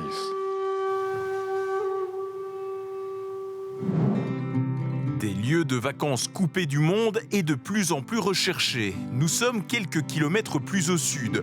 Au milieu de la forêt, 2 gîtes semblent perdus dans les bois. Leur atout, il n'y a aucune antenne GSM à l'horizon. Cette absence de réseau et d'ondes, c'est cela qui a poussé Claude à venir ici plutôt qu'ailleurs. J'ai sauté à pieds joints sur ce gîte-là parce que j'avais vraiment envie d'être en paix, d'être dans la quiétude. On se dit qu'on est encore dans la nature et on se dit aussi qu'on est un peu coupé de tout et coupé de la vie quotidienne, coupé de toutes ces obligations qui sont devenues des obligations de la vie quotidienne, toutes ces contraintes finalement. Ici, les enfants peuvent pêcher les tritons directement dans une mare. Il y a des animaux et les clients comme Claude se multiplient. Ces derniers mois, les réservations de personnes allergiques aux ondes explosent ici, au point de faire changer d'avis Dominique, la propriétaire, qui jusqu'ici, c'est un peu paradoxal, se battait plutôt pour obtenir plus de réseaux GSM. On ne sait pas quelle est la nocivité des ondes. On vit dedans sans le savoir, donc ça me sensibilise aussi au fait que finalement on est dans un endroit qui est privilégié. Il ne faut peut-être pas l'abîmer en mettant des ondes exprès pour compenser. Des sites web qui reprennent tous ces lieux fleurissent d'ailleurs de plus en plus sur Internet. Le tourisme de déconnexion devient donc aussi un argument marketing à l'heure où la nature est très à la mode. Retour sur le plateau d'Objectif Monde. Bruno Schmitz, journaliste à la RTBF et auteur de ce reportage. Merci de nous avoir rejoints. Philippe Glohagen, vous êtes toujours avec nous. Alors, le tourisme déconnecté, c'est une vraie tendance ou est-ce que c'est juste un petit tourisme de niche ? Je peux vous mentir. Il n'y en a pas encore beaucoup en Belgique. Ici, on a vu 2 exemples dans le reportage. Tout d'abord, si on prend le gîte où il n'y a pas d'antenne GSM, si on prend la carte de la Belgique, c'est tout petit. La Belgique a une concentration forte d'habitants. Et donc, il y a très peu d'endroits où il n'y a pas d'onde GSM. Donc, pour le moment, on va être honnête, des endroits sans onde, on en a trouvé 2. Actuellement, ils sont répertoriés sur un site internet et en fait, la dame qu'on voit dans le reportage avec son gîte, ce sont des visiteurs qui l'ont inscrite à son insu sur ce site-là. C'est un site français qui valorise les endroits sans ondes.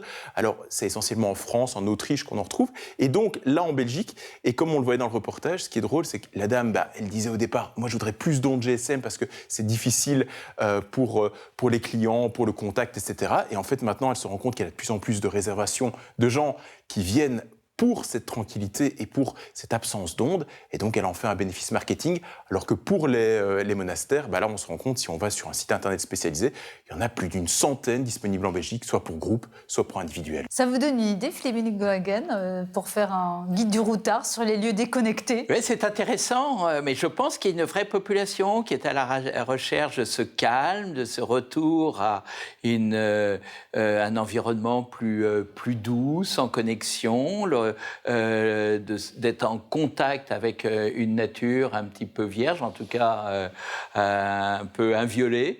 Et je trouve que c'est un reportage intéressant parce que c'est rare.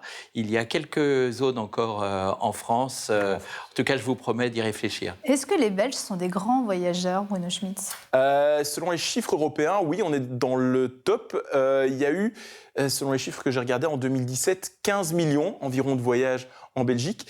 Et il y a un petit côté amusant, c'est que le Belge, il voyage partout, mais peu en Belgique. Donc ça veut dire que 80% des voyages que les gens, les Belges et les gens qui habitent en Belgique se font à l'étranger. Il n'y a que le Luxembourg qui est moins bon élève en la matière que nous en Europe, puisque là c'est juste un peu moins de 2%, je pense, des Luxembourgeois qui voyagent au Luxembourg. Ben, c'est logique, on a un petit pays, on le connaît, tout est connecté, et donc quand on va chercher l'évasion, on va la chercher ailleurs. C'est ça un peu la règle, Philippe Glohagan. Plus on est dans un petit pays, plus on va avoir tendance à vouloir aller voyager à l'étranger. Je pense que c'est très vrai. Et il y a une autre dimension, c'est que la tendance de tous les voyageurs, c'est d'aller vers le soleil. Donc c'est vrai que la Belgique étant d'un niveau de vie assez confortable... Oh, il y a beaucoup de soleil à Knokke-le-Zout. Oui, c'est assez compréhensible qu'on retrouve beaucoup de Belges dans le sud de la France ou en Italie, et ils ont bien raison. Est-ce que pendant l'émission, on a vu des lieux assiégés par les touristes? Mais c'est le cas aussi en Belgique, notamment à Bruxelles, devant le Manneken-Pis. Mais finalement, c'est Bruges ou Bruxelles, la ville la plus visitée? Alors, c'est Bruges. Et de loin, en fait. Mais Bruges est aussi beaucoup plus petit que Bruxelles. Bruges, c'est vraiment, il y a deux villes. Il y a la vieille ville, la partie moyenâgeuse, qui fait rêver, qui est la carte postale, et puis il y a la nouvelle ville. Donc celle-là que personne ne la connaît. Moi-même, je dois dire que je la connais pas très bien. Mais la vieille ville, c'est 8 millions, presque 8 millions et demi de visiteurs par an pour 120 000 habitants. Vous parliez de Barcelone tout à l'heure. Bah, ici, le ratio, il est énorme. Et quand on va faire une balade à Bruges, on se rend compte qu'il n'y a que des touristes autour de nous. Donc c'est particulier. Malgré ça, en fait, il n'y a pas de mouvement aussi dur que dans certaines villes, Dubrovnik, Barcelone, dont vous parliez. Pourquoi? Je ne sais pas. Pourtant, il y a des flots de touristes, mais pour le moment, les politiques et le nouveau maire là-bas, en fait, il veut prendre des mesures, mais ce n'est pas encore des mesures radicales. C'est-à-dire que beaucoup de ces touristes sont amenés par des bateaux de croisière à un port qui se trouve pas trop loin de là. Donc le but, c'est de réduire le nombre de bateaux de croisière qui pourraient venir chaque jour, d'essayer de concentrer aussi ces bateaux de croisière la semaine et pas le week-end, parce que le week-end, il y a un peu plus de monde. Et puis aussi d'essayer de faire que les commerces, en fait, sur place, soient un peu plus variés et ne soient pas seulement des cafés avec de la bière et du chocolat, les clichés belges. Je rappelle pour mon collègue suisse que le meilleur chocolat est évidemment le chocolat belge. Ça, on va le rappeler au niveau mondial. Et une dernière mesure qu'ils ont fait en fait à Bruges, ils n'autorisent plus depuis 2002 en fait la création de nouveaux hôtels. Et pareil pour les logements de tourisme chez l'habitant. Donc ça, c'est aussi une mesure. Ils voudraient peut-être commencer en dehors de Bruges parce que beaucoup des touristes viennent simplement la journée, ne consomment pas et ne passent pas la nuit. Or, comme vous le disiez un peu au début d'émission, pour profiter de Bruges aujourd'hui, moi je recommande d'aller fin de journée ou début de soirée, quand il n'y a plus de touristes, quand vous vous perdez, là c'est magique. Cette question du tourisme et du surtourisme, c'est un sujet politique en Belgique? On n'a pas vraiment ce gros problème-là. Alors comme je vous disais, pour Bruges, c'est à peu près Bruges qui est les seuls concernés actuellement. Dans le sud de la Belgique, on essaye de développer beaucoup plus le tourisme, parce que quand vous pensez à la Belgique au niveau touristique, vous pensez Bruxelles, vous pensez Gand, vous pensez Bruges, Anvers. Ces trois villes-là, c'est en Flandre. La Flandre s'est vendue beaucoup mieux que la Wallonie pendant des années au niveau touristique. Il y a un gros effort qui est fait à ce niveau-là. Mais pour le moment, c'est encore assez marginal. Et notamment, il y a ce petit côté aussi des langues qui est pas si facile au niveau des Belges. On est un peu comme les Français, on a du mal à parler autre chose que le français, alors que les Flamands l'ont très bien fait. Donc, mais il y a un gros effort qui est en train d'être fait à ce niveau-là et ça se développe. Et je suis sûr que ça va commencer. Philippe Glohagan, on a beaucoup parlé du surtourisme, mais est-ce que vous continuez à voyager finalement? Bien entendu, c'est quand même formidable. C'est votre métier. Ça fait des années que vous travaillez au Guide du Routard. Qui me permet de voyager, de découvrir, de visiter des musées parfois fermés, hors des sentiers battus, et surtout de transmettre. Je suis fils d'instituteur et je suis ravi de transmettre une découverte exceptionnelle et de la faire partagé et à des centaines de milliers de lecteurs. Quand vous voyez certains lieux qui sont absolument submergés, dégradés par les touristes, vous vous dites parfois, moi avec mes milliers de guides du routard, quelque part, je suis un peu responsable de ce surtourisme. Est-ce que le sentiment de culpabilité parfois vous anime? Le guide du routard ne découvre pas ne fait pas découvrir des sites ultra connus comme Angkor ou comme Montmartre. C'est pas le fabricant de fourchettes qui crée l'obésité. Tout le monde, un jour ou l'autre, a besoin d'une fourchette pour manger. Nous sommes que des accompagnateurs. La volonté, c'est à chacun de la prendre. Et il y a des gens qui n'hésitent pas à se concentrer sur certains endroits, mais justement, avec cette campagne que nous démarrons du pas de côté dans tous nos guides du routard à partir de février, eh bien, nous allons conseiller avec un petit logo où aller sur des petits endroits oubliés, magnifiques et méconnus. Bon, merci Philippe Glohagan. Merci à vous, Bruno Schmitz, aussi d'être venu sur le plateau d'Objectif Monde. Voilà, c'est la fin de ce nouveau numéro d'Objectif Monde. Merci aux télévisions partenaires et aux reporters qui ont participé à cette émission. Merci aussi aux médias francophones publics pour leur soutien. Vous pouvez retrouver cette émission sur Twitter, sur la page Facebook de TV5 Monde, mais aussi sur le site internet de TV5 Monde. On se quitte en images, morceaux choisis de tous ces reportages et rendez-vous le mois prochain pour un nouveau numéro d'Objectif Monde. Venise est bien sûr unique, mais elle n'est pas la seule à être envahie. La vague touristique frappe tous les continents. C'est une industrie qui vaut 10% de la richesse générée sur la planète. Plus rien n'échappe au tourisme mondial quand les réseaux sociaux s'y mettent. Certains visiteurs nous disent que c'est beau, mais qu'il y a trop de monde. Nous sommes contents d'avoir ces touristes. C'est bien pour nos affaires, c'est bien pour la région. Mais il faut garder un bon équilibre entre trop de touristes et pas assez. Reste à savoir qui va définir cet équilibre. De plus en plus, la Thaïlande prend la mesure du défi qu'elle doit relever. Conjuguer tourisme et préservation de l'environnement. Votre attention, s'il vous plaît. Mesdames et messieurs, nous avons besoin de votre aide durant ce voyage pour protéger la mer d'Andaman. Thomas Cook est resté sur un schéma de vente basique du bassin méditerranéen sur du forfait. Et c'est vrai que ce produit-là est en érosion dans le sens où le client maintenant le consomme, comme j'aime à le dire, en double-cliquant sur le net. Il n'a plus besoin vraiment d'un acteur complet à ce niveau-là. Déconnecter, choisir pour vacances un endroit loin de la frénésie du monde. Une philosophie qui attire de plus en plus. Le nombre de séjours augmente ici chaque année. Des vacances d'un nouveau genre qui plaisent à toutes les générations.